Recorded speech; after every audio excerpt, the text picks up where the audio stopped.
কিয়ামতের আলামত। আমার বাবারা ভাইরা, আল্লাহর হাবিবের যত ভবিষ্যৎবাণী আছে সব 2022 সাল থেকে দ্রুত গতিতে তার প্রতিফলন ঘটা শুরু হয়েছে 2022 সাল থেকে। আল্লাহর নবী যতগুলো ভবিষ্যৎবাণী করেছে কিয়ামতের আগে ঘটবে, এই ভবিষ্যৎবাণীগুলো দুই প্রকার। এক প্রকারকে বলা হয় আলামতে সুগরা, ছোট আলামত কিয়ামতের, আর কিছু আলামত হচ্ছে আলামতে কোবরা, বড় আলামত। বাবা সাবধান, আমরা কিন্তু একেবারে কিয়ামতের নিকটবর্তী সময় আছি। আমার বাবার ভাইয়েরা, কিয়ামতের আলামত দুই ধরনের। এক ধরনের আলামতকে বলা হয় আলামতে সুগরা, ছোট আলামত।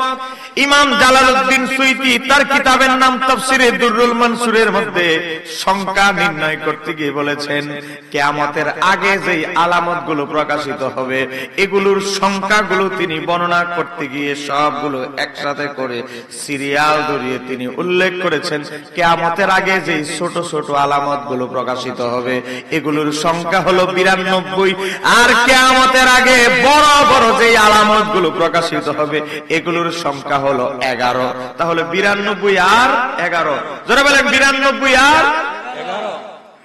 এই ওয়াজগুলো বাবা আমি রিচার্জ করে গত এক সপ্তাহ ধরে রিচার্জ করে কিন্তু বলতেছি।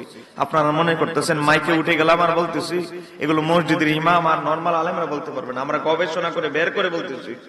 92টা আলামত গবেষণা করে তদন্ত করে তারপরে বলতেছি। সময় কম, আমি সবগুলো বলতে পারবো না। আমি গুরুত্বপূর্ণ শুধু আপনাদেরকে আমরা কোন জামানায় আছি, কোন পরিস্থিতিতে আছি শুধু একটু সাবধান করে দিচ্ছি। দেখেন আমার বাবারা ভাইয়েরা, সহিহ বুখারীর 1036 নম্বর হাদিস। আমি গতকালকে ভূমিকম্প হয়েছে, কথা কন্যা ঠিক কিনা? গতকালকে ভূমিকম্প হবিগঞ্জ হয়েছে।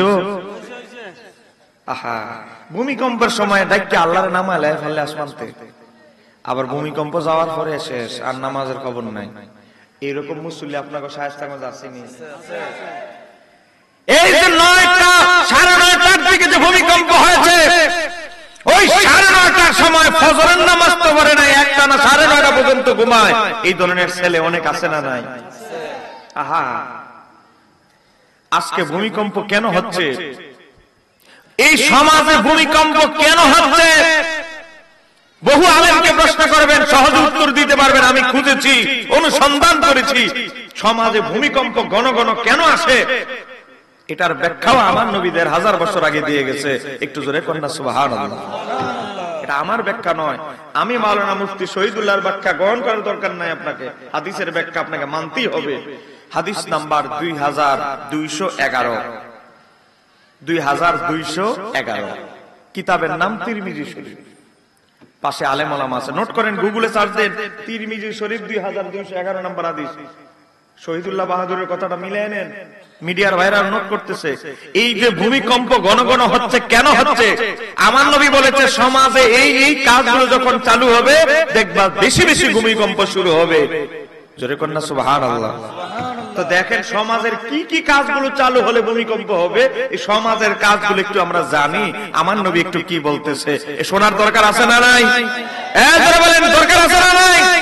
দেখেন ভূমিকম্প এখন মাত্র শুরু হয়েছে, ভবিষ্যতে আরো ঘন ঘন আসবে। 2023 সালের মতো ভূমিকম্প কোন বছর হয় নাই, এই কথা কন্যা ঠিক না? সামনে আরো বেশি হবে।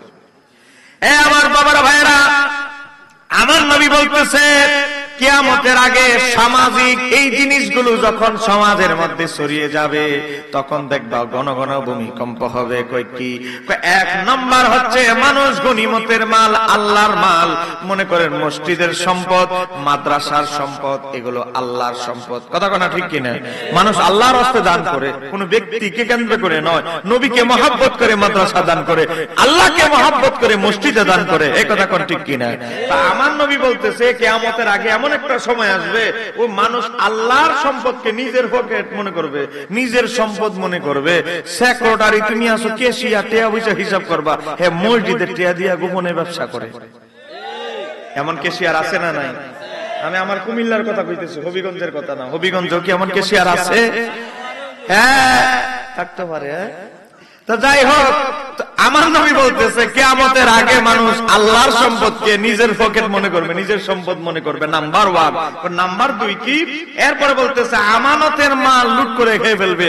মানুষ বলছে হুজুর এটা আপনি আমানত রাখেন, এই জমিটা আপনি একটু দেখে রাখেন। হ্যাঁ, পুরো জমি দখল করে ফেলছে। এবার আরেকজনের সম্পদ এর কাছে আমানত দিয়েছে, পুরাই দখল করে ফেলছে। এই ধরনের লোক আছে না নাই? বান্ডেল একটা রাস্তা ফালাই যায় না, কালকা এটা পাইবেন 1000 টাকার একটা মোড়া বান্ডেল যদি রাস্তা ফালাই দিয়ে যান, এদিকে আপনাদের বড় মোড়া রাস্তা কোনটা? এটাই মনে করি বিশ্ব রোডের মধ্যে যদি কেউ একটা বান্ডেল ফালায় রাখে, এই বান্ডেলটা কার খোঁজ করবে? এই ধরনের লোক এখন পাওয়া যায়? আহা, সোনালী যুগ চলে গেছে। হে আমার বাবারা ভাইরা, আমার নবী বলতেছেন 1 নাম্বার আল্লাহর সম্পদ নিজের সম্পদ যখন মানুষ মনে করবে। 2 নাম্বার কি? 2 নাম্বার আমানতের মাল মানুষ খাওয়া শুরু করবে, আমানত থাকবে না, আমানতদারিতা থাকবে না। 3 নাম্বার হলো যখন সমাজ ব্যবস্থা এমন হবে পুরুষ মহিলার স্ত্রীর কথায় উঠবে আর বসবে, উঠবে আর বসবে। এই যুগ আয়া পড়ছে, কথা কোন না ঠিক কিনা? আপনাদের শায়েস্তাগঞ্জের পুরুষরা মনে হয় বউর কথা শোনে না? আছে আছে। আহা, এই যাদের দাড়ি রেখে গেছে 50-এর উপরে যাদের বয়স, একটা হাত তোলেন তো। 50-এর উপরে যাদের বয়স, যেরকম মারহাবা। তো উনাদের বয়স 50-এর উপরে। যে আমার চাচারা স্বাধীনতার সময় দেখেছে, আজ থেকে তারা 30-40 বছরের আগের জমানাটা তারা দেখেছে। আমি যদি মিথ্যা কথা বলে যাই, আমি কিন্তু ওয়াজিন নই, বক্তা পরিচয় আমি দেই না, আমি একজন ছোটখাটো লেখক গবেষক মানুষ। তাদেরকে জিজ্ঞেস করেন, আগের যুগের পুত্রবধূরা শাশুড়িদের কাছে বাতের মারের হিসাব পর্যন্ত দিতে হতো। এই কথা কন্যা ঠিক কিনা? হ্যাঁ, তুমি বাতের মার কি করছো? বাতের মারেরও দাম ছিল। এই কথা কন্যা ঠিক কিনা? পুত্রবধূরা ভয়ে আতঙ্কে থাকতে বাতের মারের হিসাব পর্যন্ত দিতে হইতো। কোনোভাবে যদি বাতের মার গালতে গিয়ে হুট করে বাতের মার পড়ে যায়, আরে মাথা টেনশন, শাশুড়িরে কি জবাব দিব? আর এই যুগের ছেলে আর পুত্রবধূদের অবস্থা কি জানেন? আজকে ছেলে জিজ্ঞেস করে, মা কিছু হাত খরচ চাইছিল, কত টাকা দিব? বউরে জিগায়। তো এই 30 বছরের ব্যবধানে কোথায় আসছে এখন আপনারা একটু বুঝতেছেন? 30 বছর আগে যেখানে পুত্রবধূরা ভাতের মানের হিসাব পর্যন্ত দিতে হতো, শাশুড়িকে কম্পন ধরে যেত টেনশনে, আর আজকে 30 বছর পরে পুত্র 3 নাম্বারটা কয় আমার আব্বা আম্মা এসে এখন বাসাটা জাম হয়ে রয়েছে, আপনি পরে আইয়েন। আপনি ওই 4 নাম্বার ভূতের কাছে কয়দিন থাকতে আমার কাছে আইয়েন। মায় কয় ঠেলা ঠেলির মধ্যে আছি, আর ছোটটা এখনো টিউশনি করে, ছোটটা এখনো লাইফ সেটেল করতে পারছে না। মায় কয়েকটা বেলা আমি গ্রামের বাড়ি যাই গা, কোন রকম মানুষ যদি আমার সাদা টাদা দেয়, ওই মেম্বার চেয়ারম্যানরা যদি একটা রিলিফ টিলিফ ঠিক করে দেয়, চলবো। এ আমার বাবার ভাইরা, বহু মা আমাদের কাছে, আপনারা তো হয়তো এক এলাকায় পড়ে আছেন, আমরা তো বাংলাদেশের 65 জেলায় ভ্রমণ করি। আপনাদের দোয়া আমার এই যে গত এই 10-15 দিনে এক এক দিন এক একটা জেলায় মাহফিল, একদিন এক একটা জেলায়। আজকে হবিগঞ্জ, কালকে হবিগঞ্জ নাই, কালকে চট্টগ্রাম, এমন করে আমার প্রোগ্রাম। আমি বিভিন্ন জেলায় যাই। এ আমার বাবার ভাইরা, বহু মা এমন মা আছে আজকে গ্রামগঞ্জে পড়ে আছে। 5 পোলা 1000 টাকা করে 5 জনে 5000 টাকা বাজেট করেছে। একটা মানুষের যখন বয়স 50-এর উপরে হয়ে যায়, তার বিভিন্ন রোগ বিধি সৃষ্টি হয়। আগের মতো আরামের জীবন আর থাকে না। বিভিন্ন রোগ, ডায়াবেটিস বলেন, অমুক বলেন। ভাই আওয়াজ করবেন না, দেন আস্তে আস্তে দেন, গভীর মনোযোগ। একটা মহিলা একটা পুরুষের মা এবং বাবা যখন বয়স 50 পার হয়, তার বিভিন্ন নানাবিধ রোগ সৃষ্টি হয়। আর ঘরের মধ্যে কোনার মধ্যে একটা ঘরের মধ্যে রুম দিয়েছে বাবার জন্য, মায়ের জন্য। এ আমার বাবার ভাইরা, মাসে 5000 টাকা বাড়ায়, খরচ এখন বর্তমানে যে অবস্থা, খরচ হয় 8000। মায়ে বাবা আরো ঋণগ্রস্ত হয়ে গেছে। এমন করতে করতে ডাক্তারও দেখায় না, যখন মুমূর্ষ অবস্থায় পড়ে গেছে। এই এলাকার নাম কি? এই বর্ষরের এলাকার মেম্বারে কল দিছে, আরে বেটা তোরা 5 ভাই থেকে তোর মরে যাইগা, তোর মা তো অবস্থা খারাপ, রুডা যাইতাছে, তাড়াতাড়ি আয়, নালে তুই ইজ্জত বাঁচতো না। এ আমার বাবার ভাইরা, নাকের ডগায় যখন রুডা গেছে, দৌড়ে আসছে, কেউ ব্যাংকের চাকরি, কেউ প্রাইমারি স্কুলের চাকরি। এ আমার বাবার ভাইরা, রাস্তায় এসে দেখে মা মারা গেছে, মায়ের দোয়া নেওয়া ছাড়া বহু মা কবরে চলে যায়। এক কথা বলেন ঠিক কিনা? বহু এমন সন্তান আছে যারা মার কাছ থেকে শেষ বিদায় নিতে পারে নাই। আমার বাবার ভাইরা, বউ পুত্র নিয়ে, সন্তান নিয়ে কিন্তু আরামে সুখী আছে। 45,000 টাকা বেতন, 55,000 টাকা বেতন, আরামে ঠিকই আছে, মায়ের শেষ চিকিৎসা হয় নাই, আয়েশা শুধু কোন রকম কবরটা দিয়ে দৌড়ে চলে গেছে, আবার বছরে একবার কবরটা জিয়ারত করে না, এমন সন্তান আপনাদের শায়েস্তাগঞ্জে আছে না নাই? আমার বাবার ভাইয়েরা, এই সামাজিক অবক্ষয়গুলোর কথা আমার নবী 1000 বছর আগে বলে গেছে। আমার বাবার ভাইয়েরা, আলেম ওলামা আছে, মিথ্যা কথা ওয়াজ করে গেলে তারা ধরবে। আমার নবী বলতেছে কিয়ামতের আগে সামাজিক যে দুরবস্থাগুলো দেখা দিবে, সামাজিক, এর মধ্যে 3 নাম্বার হলো পুরুষরা স্ত্রীর অনুগত এমন ভাবে হয়ে যাবে, বউয়ের কথায় উঠবে আর বসবে, উঠবে আর বসবে। সেই জামানা এই জামানায় চলে এসেছে, কথা কন্যা ঠিক কিনা? আমাদের কুমিল্লার কথা কইতেছি, আপনাকে শায়েস্তাগঞ্জের কথা না। এবার আসেন, সময় কম, 4 নাম্বার। এরপর আমার নবী বলতেছে সন্তান তার মায়ের অবাধ্য হবে, মায়ের কথা শুনবে না, বউয়ের কথা শুনবে। কথা কি বাস্তব না অবাস্তব? আপনি বাস্তব না বললেও বাস্তব, কারণ আমার নবী যা বলেছে এক বিন্দু তাতে কোনো সন্দেহ নাই। 4 নাম্বার গেল। 5 নাম্বার হলো মসজিদের মধ্যে কলরব, হট্টগোল বেড়ে যাবে। তুমি রাজনীতি করো, রাজনীতির জায়গায় মসজিদের মধ্যে লেগে গেছে গুতাগুতি, এই কথা কোনটা ঠিক কিনা? এই দল করে সভাপতি বানাইছে কারা, কথা কোনটা ঠিক কিনা? আমার বাবার ভাইয়েরা, আমি এলাম সমাজের হত্যাকর্তা হইসাওয়ালা সবচেয়ে বড় মানুষ, হ্যাঁ সভাপতি বানাইছে কে? এই ধরনের গুতাগুতি সামাজিক, ওই গ্রামের গুতাগুতি মসজিদের মধ্যে নিয়ে যায়, এই অবস্থা এখন চলতেছে, কথা কন্যা ঠিক কিনা? আমার নবী বলতেছে কিয়ামতের অন্যতম আলামত হচ্ছে, আমার বাবারা ভাইয়েরা, সেটা কি? মসজিদের মধ্যে কলরব, হট্টগোল বেড়ে যাবে। নাম্বার 6 হচ্ছে পাপাচারীরা গোত্রের নেতা হবে, দুনিয়ার সমাজের সবচেয়ে খারাপ লোকটা সমাজের নেতা হবে, কথা কন্যা ঠিক কিনা? এখানেই শেষ নয়, তারপরে দেখেন নিকৃষ্ট লোক সমাজের কর্ণধার হবে, সমাজকে চালাইবে নিকৃষ্ট সমাজের লোকেরা। এখানেই শেষ নয়, তারপরে আমার নবী বলতেছে কোন মানুষের অনিষ্ট হতে, খারাপ লোক থেকে বাঁচার জন্য মানুষ তাকে সম্মান দেখাবে, এরকম বহু লোক আছে। আমার বাবারা ভাইয়েরা, ক্ষমতা পাইয়া বিভিন্ন কিছু পেয়ে নেতা হয়ে গেছে, যার নামে মন চায় তার নামে ভুয়া মামলা দিয়ে হয়রানি করে মানুষ তার থেকে বাঁচার জন্য রাস্তায় দেখলে কয় আসসালামু আলাইকুম ভাই, আপনি কেমন আছেন? আসলে কিন্তু অন্তর থেকে তারে ঘৃণা করে, এই কথা কন্যা ঠিক কিনা? তো সালামটা দেয় কেন লম্বা করে? কারণ হচ্ছে তার থেকে বাঁচার জন্য। হ্যাঁ, এই লোক দুনিয়ার এই সমাজের সবচেয়ে খারাপ মানুষ, তার লগে গুতাগুতি লাগলে ভুয়া মামলা দিয়ে আমার হয়রানি করবো, এতে বেলা তাতে দূরে থাকি, এই কথা কন্যা ঠিক কিনে? রাস্তা দেখা হলে আমার নবী বলতেছে এমন একটা জামানা আসবে, খারাপ লোক থেকে পরিত্রাণ পাওয়ার জন্য মানুষ লোক দেখানো সালাম দিবে, সম্মান করবে, পিছনে গিয়ে তারে গালি দিবে।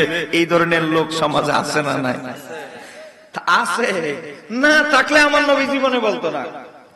আমার বাবারা ভাইরা, সমাজে তার অত্যাচার থেকে বাঁচার জন্য মানুষ দেখলে বলে আসসালামু আলাইকুম ভাই, আপনি কেমন আছেন?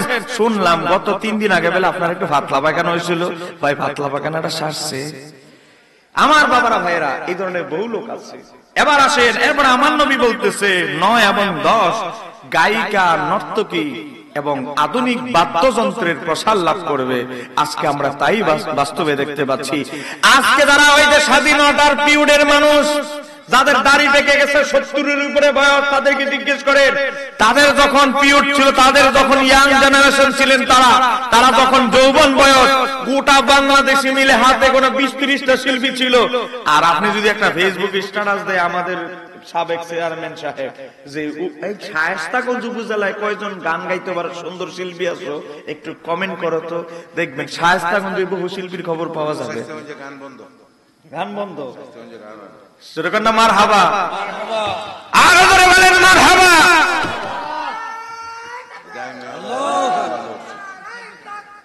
আল্লাহু আকবার, গান বন্ধ, ইয়া রাসূলুল্লাহ জিন্দাবাদ,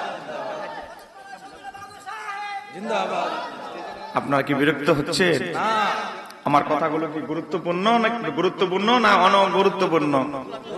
মনোযোগ, আমি নবীর হাদিস বলছি। আপনি যদি মনে করেন নবীর হাদিস বলা এটা গুরুত্বপূর্ণ নয়, এটা আপনার উপরে ছেড়ে দিলেন। সেরকম না? মারহাবা, একটু মহাব্বতে বলেন আল্লাহুম্মা সাইয়্যিদিনা মুহাম্মদ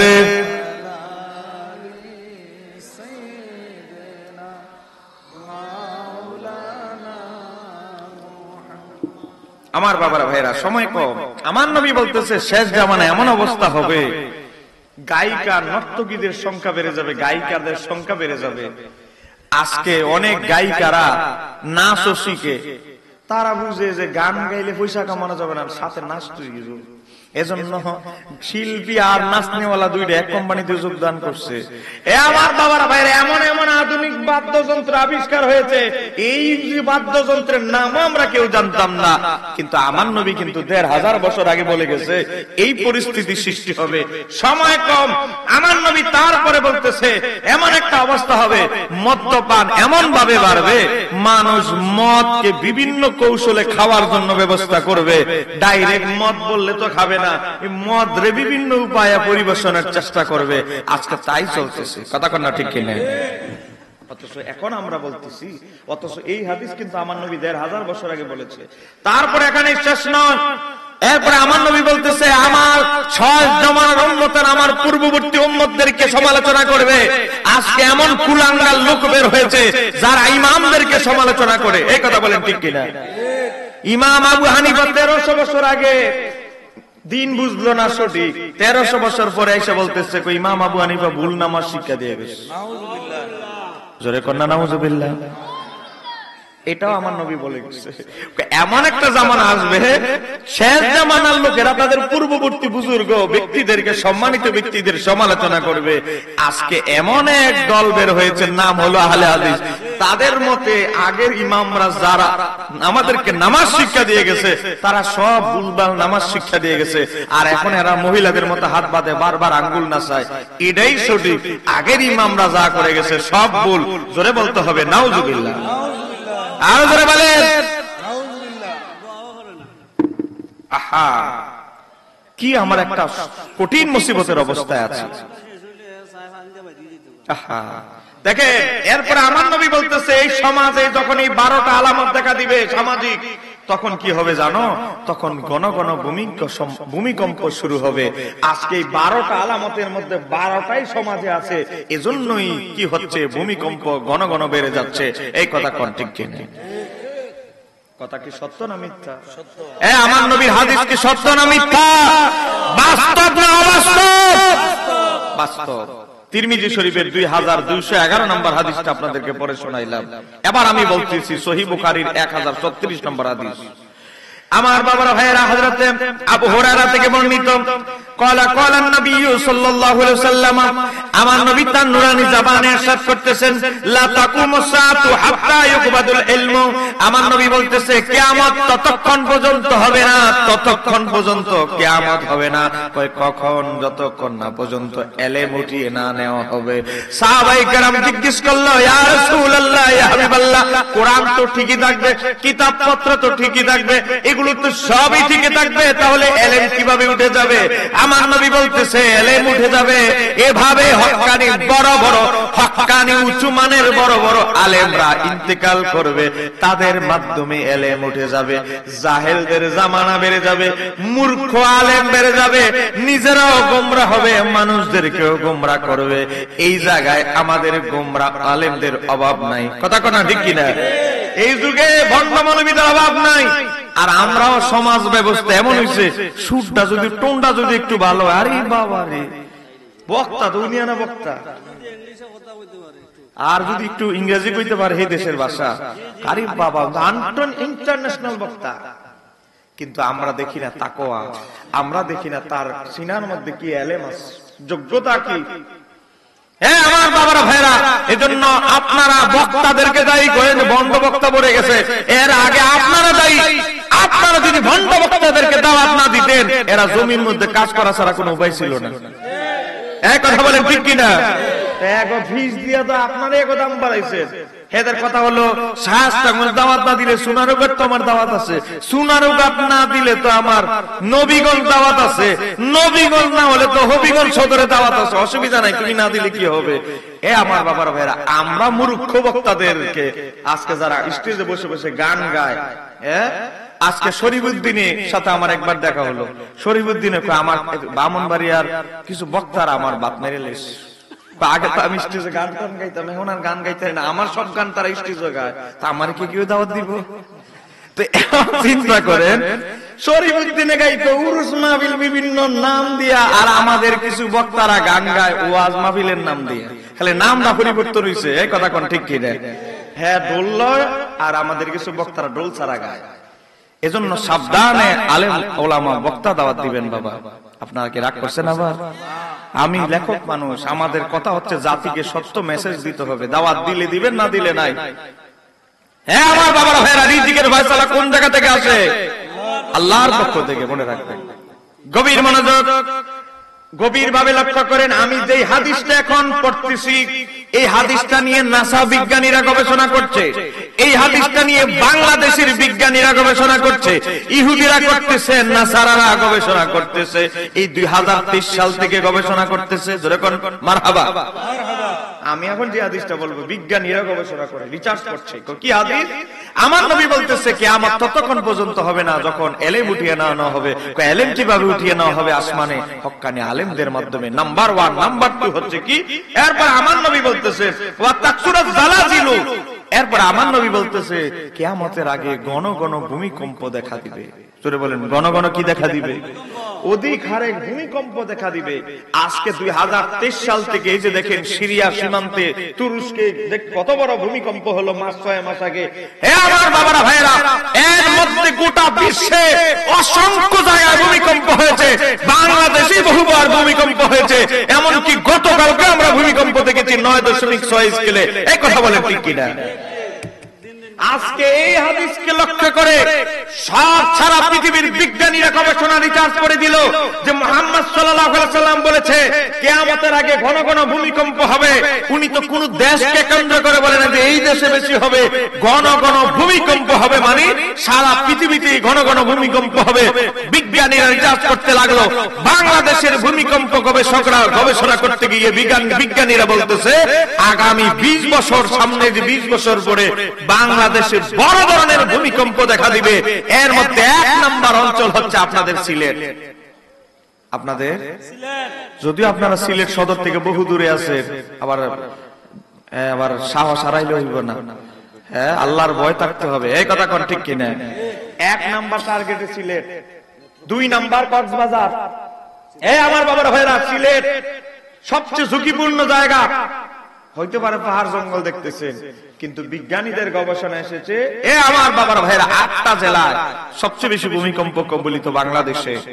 অথচ এগুলো তারা বলতেছে 19-20 বছর পরে হবে, কিন্তু আমার নবী কিন্তু বলেছে 1500 বছর আগে। একটু জোরে বলেন না বাবা। সেই নবীর প্রতি আপনাদের ভালোবাসা, বিশ্বাস আছে? জোরে বলেন আছে? বিজ্ঞানীরা বলতেছে আগামী 20 বছর পরে বাংলাদেশে বড় ধরনের ভূমিকম্প হতে পারে, কিন্তু আমার নবী বলতেছে বাংলাদেশ নয়, আমার নবীর চোখের দৃষ্টিতে, আমার নবীর এলেমে শুধু বাংলাদেশ নয়, গোটা পৃথিবীটা, আমার পৃথিবীর ব্যাপারে ভবিষ্যৎবাণী করেছে।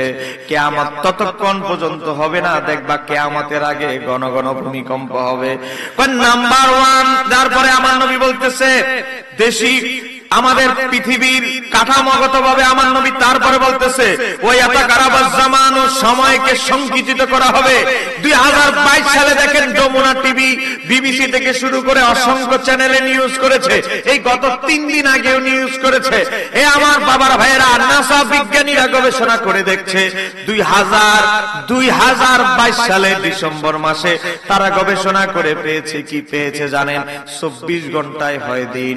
তারা চিন্তা করে গবেষণা করে দেখতেছে যে 24 ঘন্টায় দিন হচ্ছে না, কোন সময় 4 দিন কম হচ্ছে, কোন সময় 5 দিন, কোন সময় 9 দিন 7 দিন পর্যন্ত কম হয়েছে।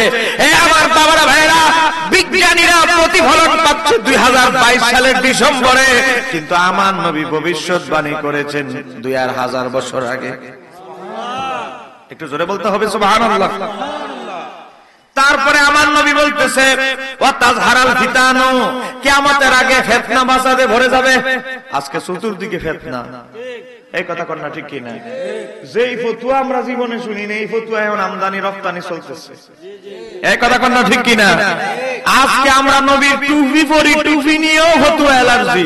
এই যে গত একদিন আগে যে গেল জুমার দিন, জুমার নামাজ পড়ছেন না আপনারা? আওয়াজটা খুব দুর্বল হইতেছে। এই দেখেন এক ভদ্রলোকের বই, বইয়ের নাম রাসূল সাল্লাল্লাহু আলাইহি সাল্লামের সালাত, লিখেছে আব্দুর রাজ্জাক বিন ইউসুফ। টুপি পরা কার সুন্নাত বাবা? সন্দেহ আছে আপনাদের? এ বাবা তুমি দাঁড়াও, বাবা তুমি দাঁড়াও, তুমি আরেকজনের দিন না, তুমি দাঁড়াও, তুমি দাঁড়াও। হ্যাঁ মনে করতেছে আমি আরেকজনের কইতেছি। হ্যাঁ তুমি দাঁড়াও। তোমার বয়স কত? জোরে বলো, তোমার বয়স কত? 7 বছর। জোরে কর না মারহাবা। আচ্ছা বাবা বলো, এই যে তুমি মাথার মধ্যে টুপি দিছো, এই টুপি পরা কার সুন্নাত? জোরে কর না মারহাবা। 7 বছর মানে এখনো বালেগ হয় নাই। আপনার মাদ্রাসা ছাত্র, মারহাবা মারহাবা বলেন। 7 বছরের বালক, সে বুঝে টুপি পরা কার সুন্নাত? নবীর সুন্নাত। কিন্তু এই আহলে হাদিস আব্দুর রাজ্জাক বিন ইউসুফ, এই ভদ্রলোক তার বইয়ের 140 পৃষ্ঠা, ভাই আমি যদি ভুল কথা বলি খাতিরের দরকার নাই, ছবি তুলে নিয়ে যান, বইয়ের পৃষ্ঠা নাম্বার ছবি তুলবেন, প্রকাশনার ছবি তুলবেন, ফোন নাম্বার লয়ে যাবেন, বইটা কোন জায়গা থেকে কেমনে কিনবেন। দেখেন এই বইয়ের 140 পৃষ্ঠার মধ্যে একটা হেডিং দিয়েছে, সালাতের সময় মানে নামাজ পড়ার সময় টুপি পড়তে হবে কি, হেডিং দিয়েছে। এটাও কি আলোচনার বিষয়? এটা তো সবাই জানে। এখন উত্তর দিতেছে, রাসূল সাল্লাল্লাহু আলাইহি সাল্লাম টুপি মাথায় দিয়ে সালাত আদায় করতেন, তার কোনো প্রমাণ নেই। আপনারা কি কথাটা বুঝেন নাই? জোরে বলেন না নাউজুবিল্লাহ। আপনারা কি মনে হয় নবীজি জীবনে টুপি পরে নাই? কি মনে হয় আপনাদের? পড়ছে তো সারা জীবন যে টুপি পইরা, যে টুপি কিনে যে এতগুলো টাকা খরচ করলেন, আপনার বাবাই করলো, দাদাই করলো, আপনিও খরচ করলেন, তো এই হুজুরের ফতুয়ায় আপনারা সারাটা জীবন টিয়াডি নষ্ট করছেন, অপচয় করছেন, কারণ নবীজি জীবনে টুপি পরে নাই। আজকে টুপি নিয়েও ফতুয়া শুনতে হবে, এই কথা আপনারা জীবনে বিশ্বাস করেন? আজকে দেখেন ফিতনা কিভাবে। আজকে তারা বলে আপনি কিছু সুশীল সমাজের টাই কোট পরা সৌদি আরবে গেছে, জামা কাপড় ডলছে, তার পেশা ছিল কি জামা কাপড় ইস্তারি দিছে, বাংলাদেশে আয়া কয় বাবা তোমার নামাজ তো শুদ্ধ হয় না। তা আমরা জিজ্ঞেস করি তুমি কোন বিশ্ববিদ্যালয়তে হইরে এসো, সৌদি আরবে কি করতা? কয় জামা কাপড় ডলতা। তো জামা কাপড় ডইল এত বড় মুফতি হয়ে গেছো, আর 17-18 বছর হইরে আমরা মুফতি হইতে পারলাম না। এই ধরনের কিছু ফতুয়া বিদেশ থেকে আসে, কথা কনা ঠিক কিনা? মসজিদ আইয়া হুজুরের লগে গুতাগুতি শুরু করে দেয়। হ্যাঁ হুজুরের ফতুয়া মারে। হ্যাঁ আমার ভাইরা, আজকে কি ফিতনায় আমরা পড়েছি দেখেন। আমার নবী বলেছে কিয়ামতের অন্যতম একটা আলামত হচ্ছে চতুর্দিকে ফিতনা বাঁচাতে ভরে যাবে। সহিহ বুখারীর 1036 নম্বর হাদিস। আজকে দেখেন টুপি নিয়েও ফিতনা চলছে। আজকে নামাজের মতো ইম্পর্টেন্ট একটা ইবাদত, আজকে নামাজ নিয়ে ব্যঙ্গ হচ্ছে, আমাদের নামাজকে টিটকারি করা হচ্ছে। কি লিখতেছে দেখেন, এই আরেক ভদ্রলোক মুজাফফর বিন মহসিন রাসূলুল্লাহর সালাত, তার বইয়ে 28 নম্বর পৃষ্ঠার মধ্যে কি লিখতেছে দেখেন। লিখতেছে সম্মানিত মুসল্লি, বর্তমান সমাজে যে সালাত প্রচলিত আছে তা জাল ও জয়ীফ হাদিস ভিত্তিক বানোয়াট সালাত। আরো জোরে বলেন। মানে আমরা সবাই নবীর নিচে হাত বাঁধি, ওনাদের কথা বারবার আঙ্গুল না চাই না, ওয়ালা দোয়াল্লিন বলে আমিন বলে চিৎকার করি না, এভাবে দাঁড়াই না। বিতিন নামাজ 1 রাকাত করি না, 3 রাকাত করি, তারাবি 8 রাকাত না ফেরে 20 রাকাত করি। তো উনি ফতুয়া দিতেছে আমরা যত নামাজ পড়তাছি সব জয়ীফ নামাজ না, সব বানোয়াট, সব বঙ্গোপসাগরে চলে গেছে। উনার নামাজ দেখলে সঠিক নামাজ, মহিলা মতো হাত বাঁধে, বারবার হাত খালি উড়ায়, এর নামাজ হইল সঠিক। আর আমরা যত নামাজ পড়লাম, যে দাড়ি ঢেকে গেছে যে বাপ চাচাদের, উনাকে সব নামাজ বানোয়াট, সব বঙ্গোপসাগরে চলে গেছে। তো এদের ফতুয়া শোনার আমাদের সময় আছে?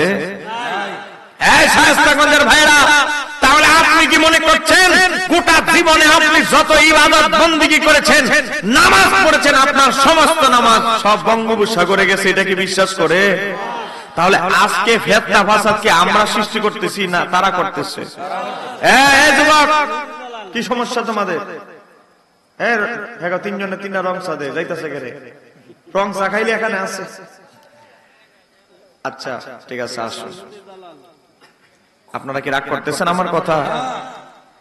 নামাজ, ফরজ নামাজের কথা কিন্তু বলতেছি। ফরজ নামাজ কি আমাদের ফরজ ইবাদত আমরা যেভাবে করি নামাজ, এটা কিন্তু নফল মাসালা নয়। মিলাদ কিয়াম, নবীর নাম শুনে চুমুক খাওয়া, আজানের আগে সালাতু সালাম, এগুলো নফল মাসালা, করলে সওয়াব, না করলে সমস্যা নাই।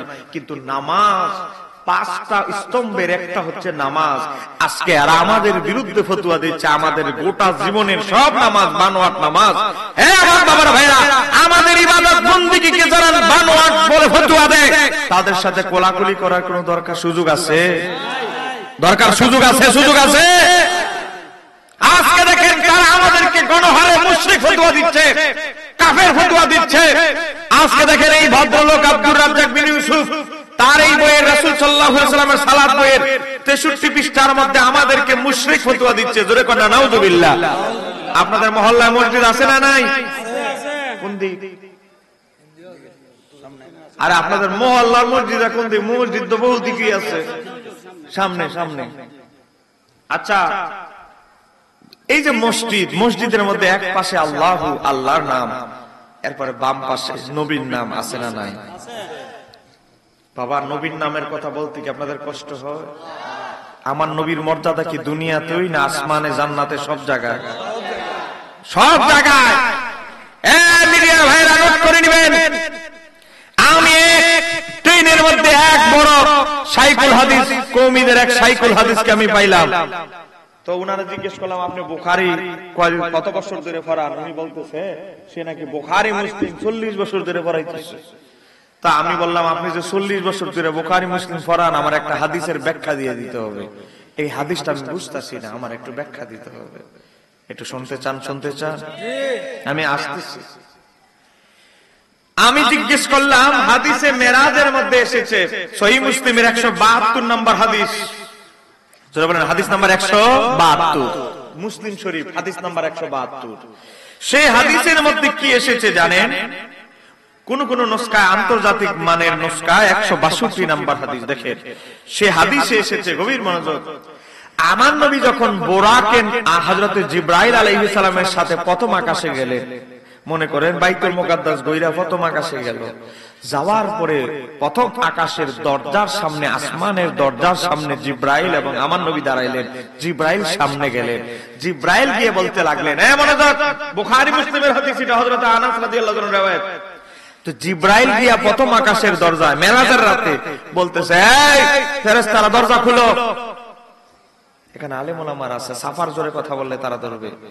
তখন এই ফেরেশতারা, ওয়াকিলা ফেরেশতারা বলতে লাগলো, মানামতা, আপনি কে? একটু জোরে করেন না। সুবহানাল্লাহ। বাংলাদেশের প্রধানমন্ত্রীর নাম কি আপনারা জানেননি নাকি? এটা কোরআন হাদিস দিয়ে দলিল দিয়ে বুঝাইতে হইবে।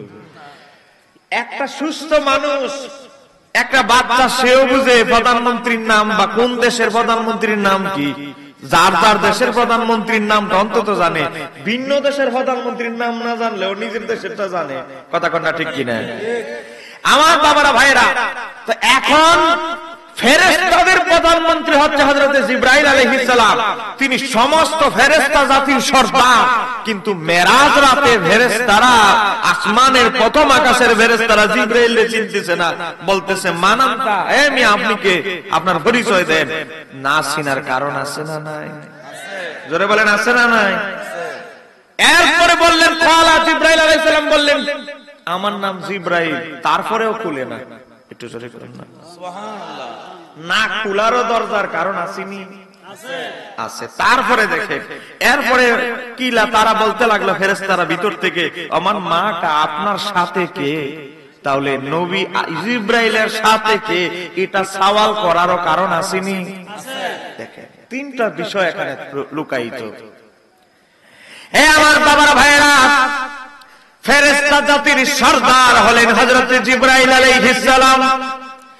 জিবরাইল আলাইহিস সালাম ফেরেশতা জাতির প্রধানমন্ত্রী। কিন্তু বাবা, মেরাজের রাতে প্রথম আকাশের প্রত্যেক আসমানের, এক আসমানের ফেরেশতারাও জিবরাইলকে চিনতেছে না, বলতেছে, মানামতা, আপনি কে? আপনার পরিচয় দেন। প্রশ্ন করতে লাগলেন, সওয়াল করতে লাগলেন। প্রশ্ন করার হিকমত আছে, কারণ আছে। এই কারণ জানতে হলেই হক্কানি আল্লাহর ওলিদের সোহবতে যেতে হবে। জোরে কন্যা সুবহানাল্লাহ। একজন পৃথিবী বিখ্যাত, আজ থেকে 600 বছর আগের একজন সুফি দার্শনিক, নাম হলেন ইমাম আব্দুল ওয়াহাব সারানী রাহমাতুল্লাহ আলাইহি। তার লাওয়াকিহুল আনওয়ার কিতাবের মধ্যে উল্লেখ করতেছেন, ইমাম কাসকালানি উল্লেখ করতেছেন, আমার আল্লাহ 7টা আসমান বানাইলেন। এই আশিক রাসূল ভাইরা বলেন আসমান কয়টা? আরো জোরে হবে, কয়টা? 7টা আসমান 7টা জমিন। আমার আল্লাহ যখন 7টা আসমান প্রথমে বানায়, বানানোর সময় আমার আল্লাহ 7টা আসমানের প্রত্যেকটা আসমানে 2টা করে দরজা বানাইলেন, একটা ধরে 2টা করে টোটাল 14টা দরজা বানাইলেন। 7 আসমানে 7টা দরজা আম ভাবে রাখলেন, সবাই যাতায়াত করবে। জিব্রাইল আসবে, মিকাইল আসবে, ইব্রাহিম আসবে, মূসা আসবে, আদম আসবে, ইউসুফ আসবে। কিন্তু আরেকটা দরজা রাখলেন, প্রতি আসমানে 7টা দরজা রাখলেন রিজার্ভ। এই রিজার্ভ দরজা রাখলেন আর 2 জন ফেরেশতা মোতায়েন করে দিলেন। হে ফেরেশতারা, তোমরা দাঁড়ায় থাকো, আমার এমন একটা সময় আসবে আমার হাবিব রাহমাতুল লিল আলামিনকে আমার দরবারে রাখবো। অন্যান্য ফেরেশতারা জিব্রাইল, মিকাইল, ইসরাফিল যেই দরজা দিয়ে যাতায়াত করে, আমি আমার বন্ধুকে সেই দরজা দিয়ে নিব না। আমি এজন্য প্রতি আসমানে একটা করে স্পেশাল পার্সোনাল দরজা বানাইলাম। এই দরজা দিয়ে আমার মাহবুব, আমার বন্ধুকে আমি দেখবো। এ ফেরেশতারা, তোমরা দাঁড়ায় থাকো, সিকিউরিটি গার্ড হিসেবে দাঁড়ায় থাকো। আমার হাবিব রাহমাতুল লিল আলামিন যতক্ষণ না পর্যন্ত এই দরজার সামনে না দাঁড়াবে, ততক্ষণ পর্যন্ত জিব্রাইল আসুক আর যে আসুক, কারো জন্য দরজা খুলবে না। চিৎকার দিয়ে বলতে হবে সুবহানাল্লাহ। তাহলে আসমানেও আমার নবীর সম্মান আছে না নাই? যারা বলেন আছে না নাই? কেমন নবীর উম্মত হয়েছেন এবার একটু চিন্তা করে। রাগ করতেছেন আপনারা আমার কথা? আহা, সময় কিভাবে চলে যায় দেখেন। তো এই ভদ্রলোক আব্দুর রাজ্জাক বিন ইউসুফ তার বইয়ের 63 পৃষ্ঠায় লিখতেছে, আমাদের মসজিদে, যাদের মসজিদে আল্লাহর পাশে নবীর নাম লেখা, বলতেছে মসজিদের দেওয়ালে পাশাপাশি আল্লাহ ও মুহাম্মদ লেখা হারাম। এরপরে বলতেছে যারা লিখতে সহযোগিতা করে, সমর্থন করে, তারা মহাপাপী। এরপরে বলতেছে এটা শিরকি আকীদা, এটা যারা লিখবে আল্লাহর পাশে নবীর নাম, এরা শিরিক কইরা সবাই মুশরিক হয়ে যাবে। জোরে কোন না নাউজুবিল্লাহ। শিরিকটা কেমনে হইল? এর দ্বারা আল্লাহ এবং মুহাম্মদ সাল্লাল্লাহু আলাইহি সাল্লামকে সমমর্যাদার অধিকারী গণ্য করা হয়। জোরে কোন নাউজুবিল্লাহ। আচ্ছা, আপনারা বলেন, একটা মক্তবের বাচ্চাকে যদি জিজ্ঞেস করা হয় যে হে মক্তবের বাচ্চা, তুমি কি নবীকে আল্লাহর সমান মনে করো? সে বলবে না, আমরা তো নবীকে আল্লাহর সমান মনে করি না। আচ্ছা, আপনারা বলেন, আমার আল্লাহর সমান কেউ হতে পারে? আমার আল্লাহর মর্যাদা কি সসীম না অসীম? এজন্য বলতে হবে সসীম না অসীম। আমার আল্লাহর মহান সত্তার সমকক্ষ তো কেউ হতেই পারে না। আরে আমরা নবীকে আল্লাহর সমান কিভাবে বানাবো? আমার আল্লাহর মর্যাদার সীমারেখা থাকলে না বানাবো। এই কথা বলেন ঠিক কিনা? আল্লাহ স্রষ্টা।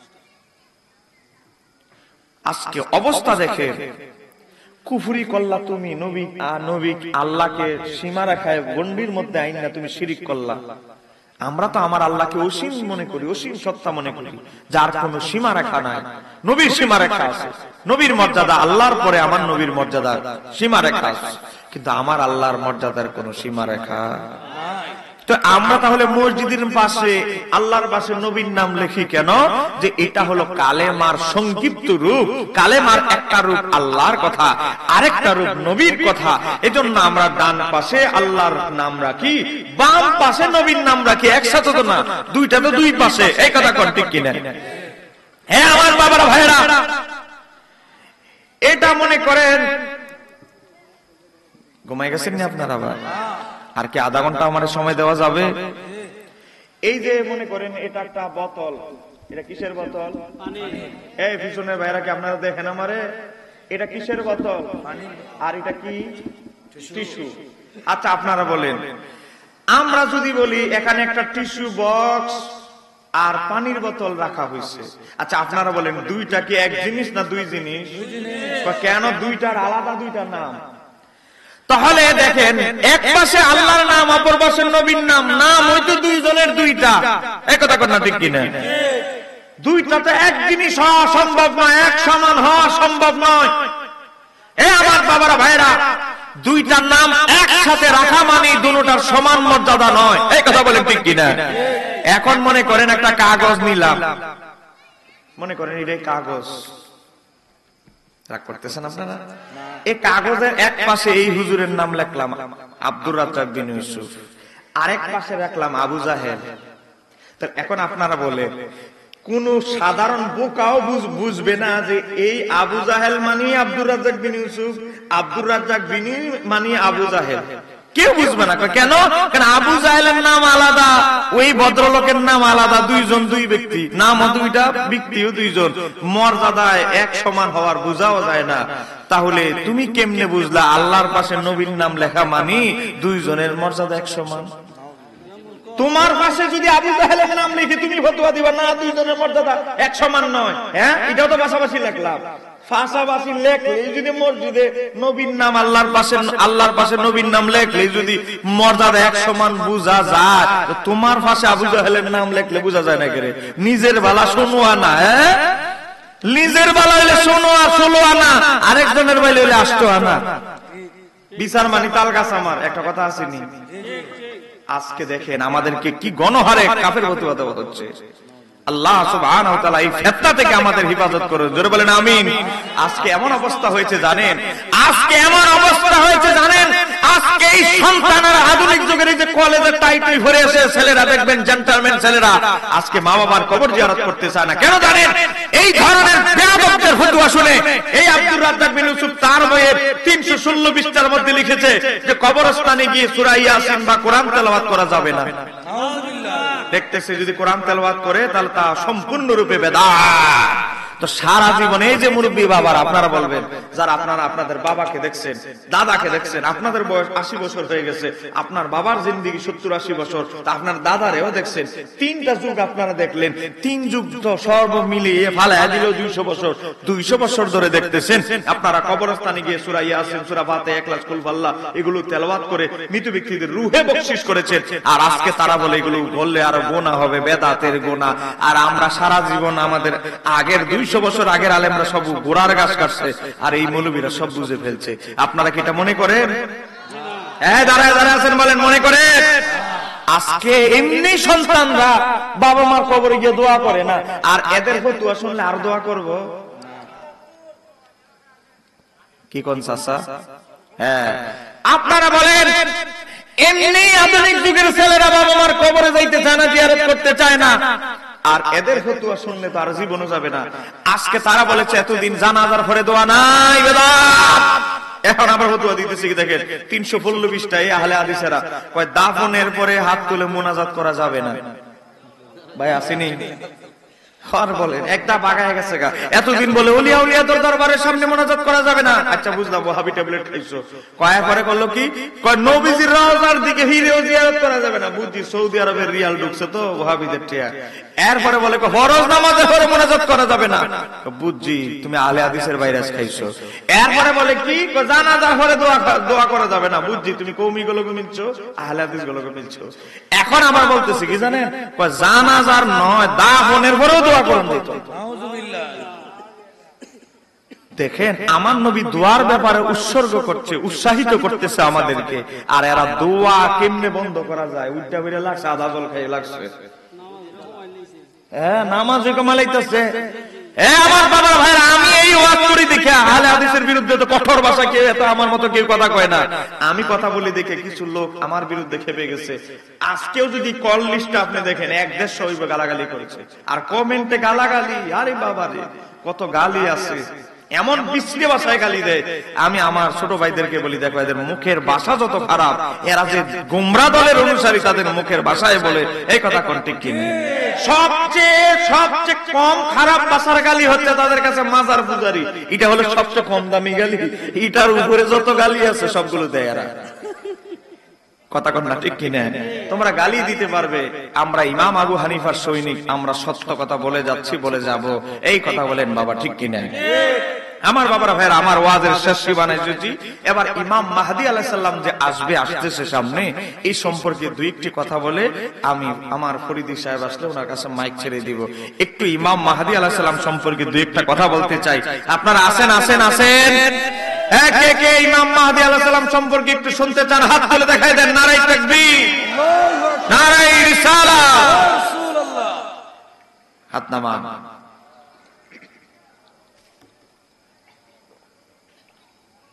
মনোযোগ। আমার বাবারা ভাইয়েরা, আমার নবীজির আহলে বাইত আপনারা নাম শুনছেন জীবনে? আহলে বাইত যাদেরকে আমরা বলি পাক পাঞ্জাতন। অনেকে বলে পাক পাঞ্জাতন আবার কি? আসলে এটা বুঝার বেশ কম। পাক পাঞ্জাতন শব্দটা ফার্সি তো, তা আমাদের কিছু মৌলবীরা আরবিতে তো কোরআন হাদিসে পাক পাঞ্জাতন নাই, তো থাকবে কেমনে? এটা তাহলে ফার্সি শব্দ। কেউ যদি বলে কোরআন হাদিসে শবে বরাত নাই, তাহলে বুঝবেন আসলে কথা তার দাবি যদিও সঠিক, কিন্তু হাকিকতান তার কথা মিথ্যা। কেন? আরে শবে বরাত ফার্সি শব্দ, কোরআন হাদিস আরবি। কেউ যদি বলে না কোরআন হাদিসে নামাজের কথা নাই, কথাটা বাহ্যিক ভাবে সত্য কিন্তু হাকিকতান মিথ্যা। কারণ নামাজ হলে ফার্সি শব্দ, সালাত হলে আরবি। হ্যাঁ, তাহলে তুমি তো ভাষার ব্যবধান বুঝতে হবে। এই কথা বলেন ঠিক কিনা? এই পাক পাঞ্জাতন, এই আহলে বাইত, এই আহলে বাইতের বংশে একজন ব্যক্তি কিয়ামতের আগে আগমন করবে, তার নাম হচ্ছে হযরতে ইমাম মাহদী আলাইহিস সালাম। চিৎকার বলতে হবে সুবহানাল্লাহ। আরো জোরে বলেন সুবহানাল্লাহ। ইমাম মাহদী আলাইহিস সালাম নিয়ে আমার অনুবাদিত বই আছে, নাম হলো ইমাম মাহদী। ইমাম জালালউদ্দিন সুয়ুতির লেখা 250 হাদিস দিয়ে ইমাম সুয়ুতি ইমাম মাহদীর পরিচয় দিয়েছে। জোরে বলেন না সুবহানাল্লাহ। ইমাম সুয়ুতির মতো লোক 250 হাদিস লাগছে শুধু ইমাম মাহদীর পরিচিতি তুলে ধরতে। আমার মতো একজন ছোট মানুষ, আমি কিভাবে তুলে ধরবো? কোথায় ইমাম জালালউদ্দিন সুয়ুতি 250 হাদিস দিয়ে ইমাম মাহদীর পরিচয় দিয়েছে। আমি সংক্ষেপে পরিচয় দিচ্ছি। সবার আগে বুঝতে হবে কিয়ামতের যে ছোট ছোট আলামত গুলো, এগুলো 92টা। এই 92টা আলামতের মধ্যে 97% ঘটে গেছে। 97% সমাজে এখন দেশে সারা পৃথিবীতে চলতেছে। এগুলো শেষ প্রকাশিত হয়ে গেছে। বাকি আছে 11টা যে বড় বড় আলামত গুলো, যেগুলো একটা শুরু হলে একটার পর একটা শুরু হয়ে যাবে, সেগুলো মাত্র বাকি আছে। আমার বাবারা ভাইরা, কিয়ামতের সবচেয়ে বড় আলামতের মধ্যে নাম্বার 1 আলামত হচ্ছে কি জানেন? ইমাম মাহদীর আগমন। যারা বলেন ইমাম মাহদী। এবার আসেন মনোযোগ, এই আলোচনাটা মনোযোগ দিয়ে শুনবেন। এটা কিচ্ছা কাহিনী নয়। আপনি যত বড় বুজুর্গ হন, মুসলমান হন, আপনি যদি ইমাম মাহদীরে না চিনতে পারেন, আপনি দাজ্জালের অনুসারী হবে। কারণ ইমাম মাহদীর বিরুদ্ধে যে থাকবে সে হলো কে? আরে ধরে বলেন না, সে হলো কে? দাজ্জাল। বুঝতে হবে, ইমাম মাহদীর বিপরীতে একদল থাকবে, একদল, সে হলো দাজ্জাল। আমার বাবারা ভাইয়েরা, গভীর মনোযোগ। আবু দাউদ তিরমিজি শরীফের হাদিস 2230 নম্বর হাদিস। আমার নবী বলতেছেন, লা তাজহাবুদ দুনিয়া, দুনিয়া ধ্বংস হবে না, হাত্তা ইয়ামলিকুল আরাবা রাজুলুন মিনাল আহলি বাইতি। আরবের এমন একজন লোক আসবে যে আমার আহলে বাইত থেকে, আমার বংশধর থেকে এমন একজন লোক আগমন না করবে, এর আগ পর্যন্ত কিয়ামত হবে না, কিয়ামত মিটিয়ে দেওয়া হবে না। তারপরে আমার নবী বলতেছেন, ইসমুহু ইসমি, তার নাম হবে আমার নাম অনুসারে। ধরে বলেন না সুবহানাল্লাহ। এটা তিরমিজি শরীফের 2230 নম্বর হাদিস।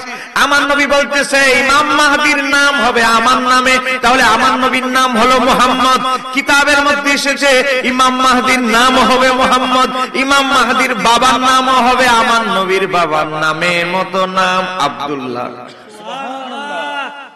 ইমাম মাহদী তাহলে বলতে পারেন, হুজুর ইমাম মাহদী কেন বলা হয়?